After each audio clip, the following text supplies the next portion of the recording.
Olá, meus amigos, minhas amigas, muito boa noite.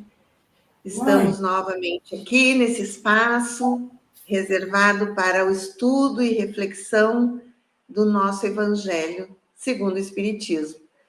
Boa noite, Carmen. Boa noite, Sandra. Boa noite, pessoal. Mais uma noite aqui nós reunidas. O João também está dando boa noite. Tá participando.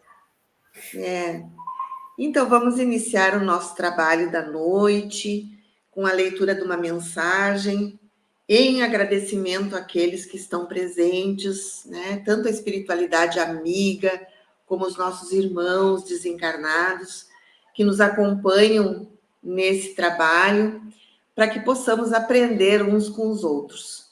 Então, através dessa mensagem, nós vamos nos acalmando, nos conectando com o bem, e sigamos em frente. Então, a mensagem desta noite se chama Capas Ilusórias e diz assim: esconde-se por trás de velhas capas morais, procurando abrigar-se das intempéries, da vergonha e do descrédito. Mesmo assim, não se sente melhor, porque está em fuga de si mesmo. Você pode convencer o mundo naquilo que quer que o mundo acredite. Todavia, na solidão do encontro consigo mesmo, reflete no espelho da consciência a imagem que não gostaria de olhar. Fugir é adiar. O simples ato de reconhecer suas imperfeições ou impulsos menos dignos já lhe trará alívio e forças novas. Reconhecer não significa assumir, e sim olhar para si com compaixão e aceitação. Reconhecer, respeitar e escolher são atitudes benfeitoras, com as quais você poderá iluminar suas sombras mais secretas na esfera da vida pessoal. Jogue de ti as capas ilusórias da autoimagem que te amarguram e pesam na estrutura mental. Aprenda a conciliar-se com a sua parte que ainda não aprendeu a amar.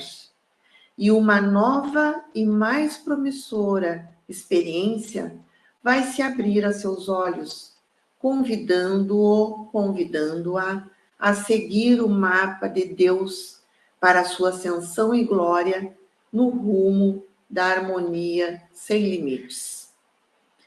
Que mensagem bacana essa, né? Nos motiva ao autoconhecimento, nos motiva a transformação interior, largando assim todas as ilusões, né, para um segundo plano e encarando aquele ser maravilhoso que somos, apesar dos nossos equívocos, apesar das nossas dificuldades, mas somos todos filhos de Deus. Então, vamos elevar os nossos pensamentos nesse momento, agradecendo ao alto toda a luz que aqui se jorra nesse momento. Que os espíritos amigos que nos acompanham possam nos abençoar, abençoar o nosso trabalho e que possamos, na noite de hoje, fazer as reflexões necessárias para a nossa melhoria interior. É com grande satisfação que nós iniciamos esse estudo desta noite, sendo gratas ao mundo espiritual, a Jesus, e que possamos sempre estar aqui reunidos com a mesma disposição, com o mesmo afinco, vibrando no bem e tentando espalhar essas vibrações para todas as pessoas que nesse momento passam pelas nossas telas mentais. Que assim seja. Então, né, Carmen, hoje a gente continua o capítulo Amai vossos inimigos. Para aqueles que estariam, porventura, nos acompanhando pela primeira vez hoje, né, capítulo número 12 nós estamos, o objetivo do nosso programa é auxiliar aquelas pessoas que têm insegurança em fazer o evangelho sozinhas em casa. Então, às vezes, a pessoa está sozinha, não estão os familiares, ou mesmo estão os familiares, mas a pessoa se sente um pouco constrangida, insegura, não sabe como fazer. Então, o nosso objetivo aqui é fazer junto com essas pessoas o evangelho. E nós iniciamos lá no capítulo número 1, há meses atrás, estamos agora no capítulo número 12, e sempre o evangelho no lar, ele é feito num dia da semana, como no nosso caso aqui, nas terças-feiras, às 20 horas até às 20h30. Esse período de 30 minutos é um período curto, mas é um período possível para todos, né? Que trabalham fora, que têm as suas atribuições e que à noite muitas vezes precisam fazer têm os afazeres do lar ou querem descansar, enfim.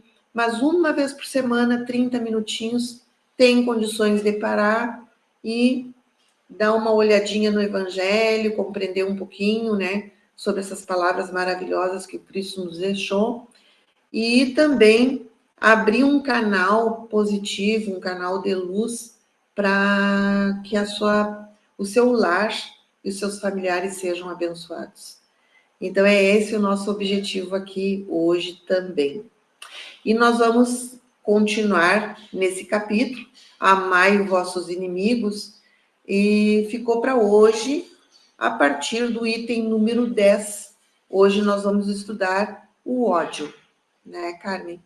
Então, a Carmen vai ler para nós, e após cada um dos itens, a gente vai refletindo, discutindo, esclarecendo, dentro daquilo que a gente tem condições de esclarecer, né? Vamos lá. Então, o ódio. Amai-vos uns aos outros e sereis felizes. Sobretudo, tomai por tarefa amar aqueles que vos inspiram indiferença, ódio ou desprezo. O Cristo, a quem deveis tomar por modelo, deu-vos o exemplo desse devotamento. Missionário de amor, ele amou a ponto de dar seu sangue e sua vida. O sacrifício que vos obriga a amar aqueles que vos ultrajam e vos perseguem é penoso, mas é exatamente o que vos torna superiores a eles. Se vós os odiais como eles vos odeiam, não sois melhores que eles. Esta é a hóstia sem mancha oferecida a Deus no altar de vossos corações. Hóstia de agradável odor e cujos perfumes sobem até ele. Embora a lei de amor queira que se ame indistintamente a todos os seus irmãos, ela não protege o coração contra os maus procedimentos. Ao contrário, amar sendo odiado é a prova mais penosa. Bem o sei, uma vez que em minha última existência terrestre provei essa tortura. Mas Deus está aí e pune, nesta vida e na outra, aqueles que faltam à lei de amor. Não esqueçam, meus queridos filhos, que o amor aproxima de Deus e o ódio distancia dele. Fénelon, Bordeaux, 1861. Às vezes há algumas palavras assim na boca de espíritos tão elevados, né, como o Fénelon, por exemplo, parecem assim meio que fora da realidade, né? Principalmente da realidade nossa, que dentro da doutrina espírita, porque a gente não vê Deus como esse ser que pune, né? Esse ser vingativo, punitivo, a gente não vê Deus assim, não. Deus é infinitamente bom e justo. É claro que aqui a gente não pode fazer uma tradução literal das palavras dele, né? Ele é uma simbologia, essa questão, Deus está aí e pune nesta vida e na outra. É uma simbologia. O que ele quer dizer com essas palavras é que se nós não conseguirmos, né, esse amor que é necessário nós atingirmos, porque pode ser que agora, nesse momento, a gente ainda não consiga amar a todos, né? Mas essa falta de amor ou esse ódio, essa animosidade para com as outras pessoas, ela faz com que a gente precise, né, algumas lições, vamos dizer assim, para que a gente aprenda, né? Então é como se estivesse estudando numa escola, né? Para passar de um ano para o outro, né? É preciso que a gente estude, que a gente aprenda determinadas lições. Senão, o que vai acontecer? Nós vamos ter que repetir todo aquele ano, né? Então, assim é a nossa encarnação. Se todas as coisas que a gente ainda não conseguiu fazer, não conseguiu aprender, nós vamos ter que retornar, espiar algumas coisas que ficaram mal feitas e, através dessa expiação e da reparação, aprendermos a ser melhor. E ele diz assim, ó, que amar uns aos outros, né, é uma lei e só assim é que seremos felizes. Claro, e como ele diz, é muito penoso, né? É difícil, como é que eu vou dizer? Não é muito fácil para todo mundo alcançar esse patamar, né, de condição de vida. Mas nós todos um dia vamos conseguir. Então é preciso que a gente persevere nesse sentido. Porque como Deus é infinitamente amor, e Ele nos criou para amar, para progredir nesse sentido. E nós precisamos atingir a nossa plenitude enquanto seres humanos. Acho que mais ou menos isso, né, Carmen? Não sei se tu teria alguma colocação para fazer. Eu acho, Sandra, que é isso, e tu explicou bem aquela parte ali que ficou assim, sobre Deus como um pai que pune, né? E que eu acho que era que a gente tinha que trazer bem, esclarecer, né? Para as pessoas não ficarem com dúvida, né? Se Sim. Deus é infinitamente amor, ele não faz parte do reino dele, né? Essa Não situação. faz parte. É verdade. Então, vamos passar para o item número 11, que daí é o duelo. Então, vamos Outro lá. título, o duelo. Só é verdadeiramente grande aquele que, considerando a vida como uma viagem que deve conduzi-lo a um fim, faz pouco caso das asperezas do caminho. Não se desvia um só instante do caminho reto, o olhar sempre dirigido ao termo. Pouco lhe importa que as sarças e os espinhos da senda ameacem causar-lhes arranhaduras. Coçariam nele sem atingi-lo, e nem por isso ele deixaria de prosseguir seu curso. Expor seus dias para vingar-se de uma injúria é recuar diante das provas da vida. É sempre um crime aos olhos de Deus. E se não fosseis enganados por preconceitos como os sois, vingar-se seria uma ridícula e suprema loucura aos olhos do homem. Há crime no homicídio por duelo, e vossa própria legislação o reconhece. Ninguém tem o direito, em caso algum, de atender contra a vida do seu semelhante. Sempre será crime aos olhos de Deus, que vos traçou vossa linha de conduta. Aqui, mais do que em qualquer lugar, sois juízes de vossa própria causa. Lembrai-vos que vos será perdoado conforme tiveres perdoado. Através do perdão, aproximai-vos da divindade, pois a clemência é irmã do poder. Enquanto uma gota de sangue humano correr na terra pela mão dos homens, o verdadeiro reino de Deus ainda não terá chegado. Este reino de pacificação e de amor que deve banir para sempre de vosso globo a animosidade, a discórdia e a guerra. Então a palavra duelo não mais existirá em vossa língua, senão como uma distante vaga lembrança de um passado que não existe mais. Os homens não conhecerão entre si outro antagonismo senão a nobre rivalidade do bem. Adolphe, bispo de Argel, Marmande, 1861.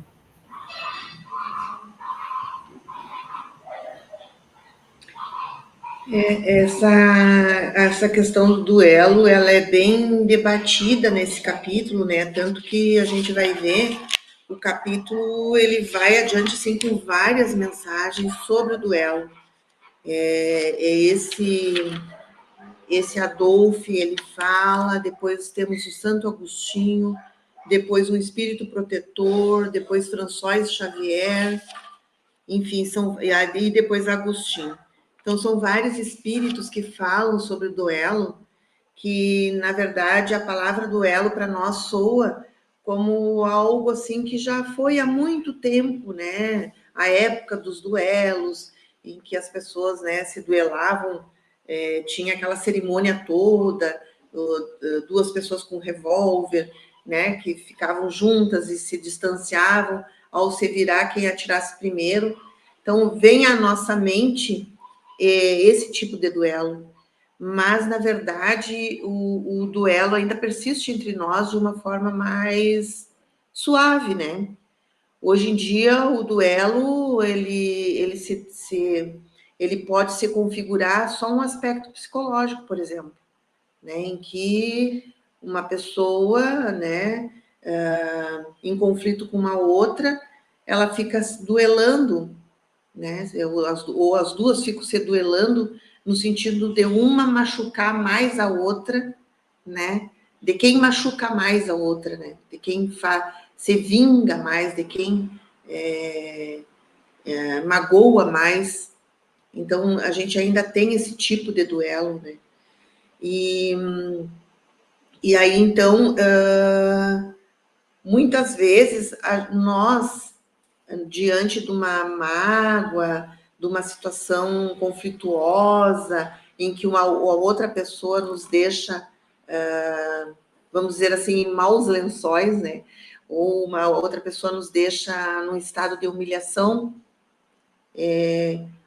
o que ocorre dentro de nós é a questão de se vingar, de fazer mais e cometer mais gravemente algo contra aquela outra pessoa para magoar mais ainda ela.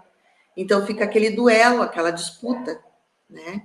E, por exemplo, assim, quando havia, há tempos atrás, o homicídio por duelo, era aquele, vamos dizer, um tiro, né, de revólver.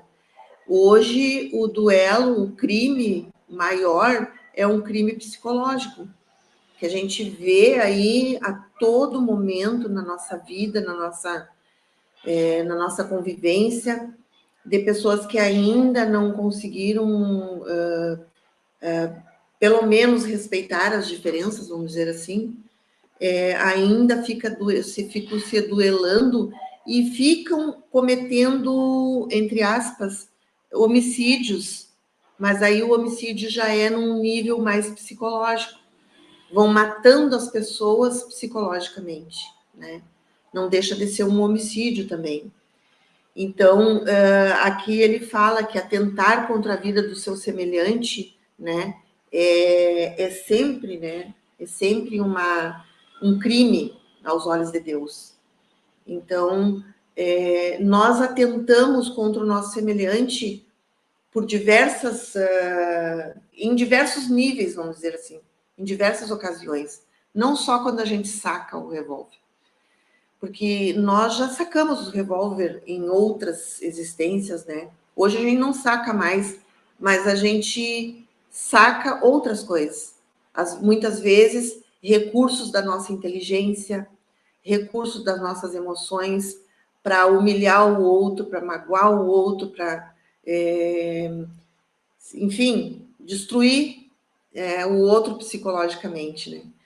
Então, que a gente preste atenção sobre tudo isso, porque, na verdade, se o outro faz, nós não precisamos repetir o mesmo erro. Se a gente acha errado o que o outro faz, a gente não precisa repetir, né? Não, nem é coerente repetir se a gente está achando errado. Então, ao contrário, nós precisamos perdoar. O perdão, a gente já discutiu sobre o perdão num outro capítulo, no capítulo anterior, né? O perdão não é aquele perdão assim que tu tem a obrigação de voltar a conviver numa boa, né? Como se nada tivesse acontecido, enfim, com a outra pessoa. Não. Mas o perdão é deixar ir, né? É liberar o seu lado tóxico, é limpar o seu lado tóxico e deixar a pessoa viver, deixar ir. Não ficar prendendo, né, com aquele sentimento e aquele pensamento de vingança. E aí ele diz assim: através do perdão, aproximai-vos da divindade. Que verdade isso, né? Porque quando a gente perdoa verdadeiramente, é um ato tão sublime, tão bacana, tão iluminado, que realmente a gente se aproxima de Deus, né, nesse momento. E isso faz com que a gente eleve, muitas vezes, a nossa sintonia, as nossas vibrações, e tendo como recompensa a nossa ligação com espíritos mais elevados, a sintonia com espíritos mais elevados, né? Então, vale a pena a gente criar essa postura de vida, porque os primeiros beneficiados somos nós mesmos, né? Não sei se tu tem alguma coisa para falar, Karen, sobre esse item. Sempre seremos nós os primeiros beneficiados ou os primeiros atingidos também, né? Dependendo da forma com que a gente se posiciona. E quando tu estava falando desse duelo, né? Muitas vezes uma intriga, gera todo um conflito, né? E aí o que a pessoa tem vontade de fazer? Querer denegrir a imagem do outro, né? Para quanto mais pessoas possíveis, né? Enquanto ela não destilar todo aquele fel da mágoa, do ressentimento, né? E como isso aí reverbera, né, Sandra, esse tipo de postura. Em primeiro lugar para si, porque a pessoa entra numa frequência baixa, né? De baixas energias, de baixas companhias, né? Que inflam muitas vezes, né, esse tipo de comportamento. E parece que quanto mais ela dissipar esse ódio, mais ela vai se empoderar, né? E na realidade ela vai, cada vez mais se afundar, né, no próprio veneno. E aí começa as doenças de desconforto, né, em todos os aspectos da vida. Imagina tu já acordar pensando, desejando mal para alguém, né? Ou ir dormir desejando mal para alguém. Passar o dia inteiro fermentando aquela situação. E não, então é só o único libertador de tudo isso é o perdão, né? Porque daí tu quebra a frequência e a sintonia com o mal, quando tu consegue se libertar através do perdão. Eu acho que é o que tu falou, mais ou menos tudo isso, né? Que eu estou trazendo esses exemplos, né? Do que acontece no nosso cotidiano, né? Que é muito comum isso, às vezes uma intriga, por uma besteira ou por uma palavra maldita, né? Ou mal interpretada, porque às vezes a gente também interpreta mal as coisas, né? E isso aí é o estupim para o começo de um conflito, né? De um duelo de energia. energias, né? E de vibrações. Às vezes eu comento assim que nós, muitas das vezes, nós não sabemos nos comunicar também, né? E essa falta de comunicação, de esclarecer muitas coisas, faz com que ocorram esses momentos assim, né? De duelo, de contenda, né? E que a gente precisa também prestar atenção na nossa comunicação, porque muitas vezes nós estamos falando e achando que estamos comunicando bem aquilo que estamos pensando e o que queremos dizer, mas a outra pessoa não está entendendo. Então, não estamos colocando as coisas de uma forma que fique entendível para outra pessoa, né? Então, é preciso que a gente pense nisso também.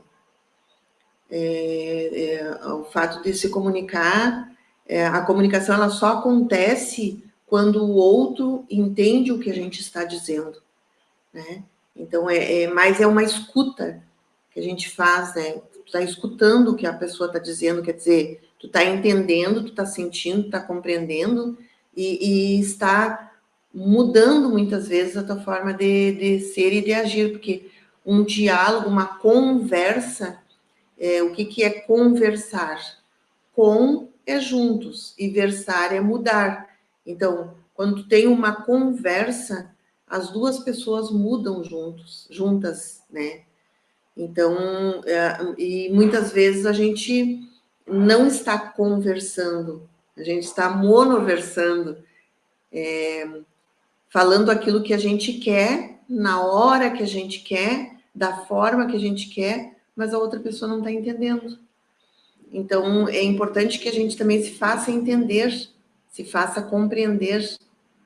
E também o silêncio, muitas vezes, ele é próprio, ele é propício, é muito salutar em algumas situações, mas em outras ele é prejudicial, porque a outra pessoa ela não tem a obrigação de saber o que a gente está pensando, né? Então, é preciso falar com calma, com ponderação, se colocando no lugar do outro, vendo assim a melhor forma de falar as coisas que a gente precisa falar, né?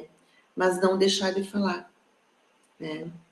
Então, muitas vezes esses duelos, essas contendas acontecem também por essa falta nossa essa falta de habilidade em nos comunicar, em nos fazer entender. Então, prestemos atenção nisso, né?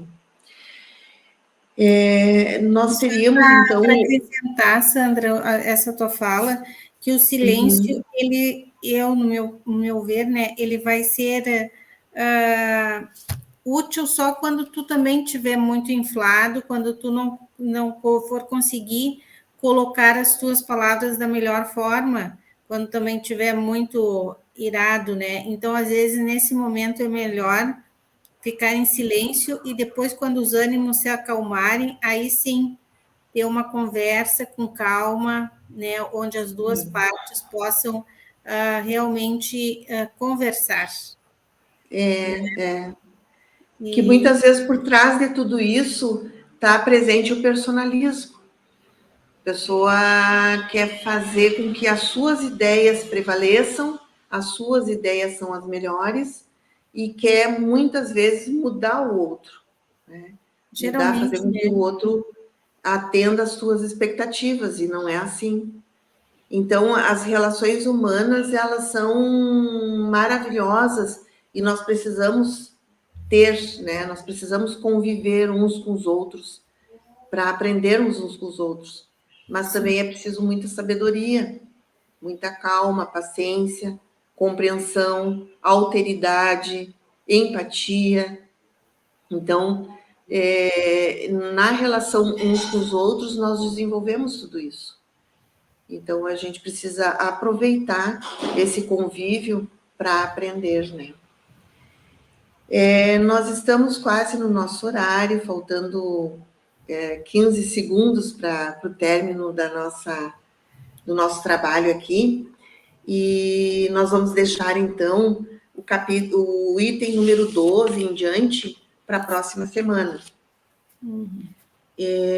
Então, assim, nesse momento, nós temos muito a agradecer, porque sempre quando a gente lê e reflete, discute, a gente aprende um pouquinho mais. Então, agradecemos por isso. E agradecemos também à equipe espiritual que está junto conosco, nos auxiliando nas nossas ideias, nas nossas reflexões. Também agradecemos a esses irmãos desencarnados que estão sempre presentes ao nosso lado também, tentando aprender conosco e nós aprendendo também com eles. Agradecemos a oportunidade da vida, a oportunidade do Evangelho, e que tenhamos todos nós uma boa noite, que possamos estar em conexão com um mundo maior nessa noite, e trabalhar, e estudar e aprender quando estivermos fora do nosso corpo. Estaremos novamente aqui na terça-feira da semana que vem. Então, meu boa noite. Boa noite, Carmen. Boa noite, Sandra. Boa noite a todos e uma abençoada semana. Que assim E que seja. A gente possa pôr em prática um pouquinho do que aqui a gente conversou. Que assim seja. Que assim Muito obrigada. seja.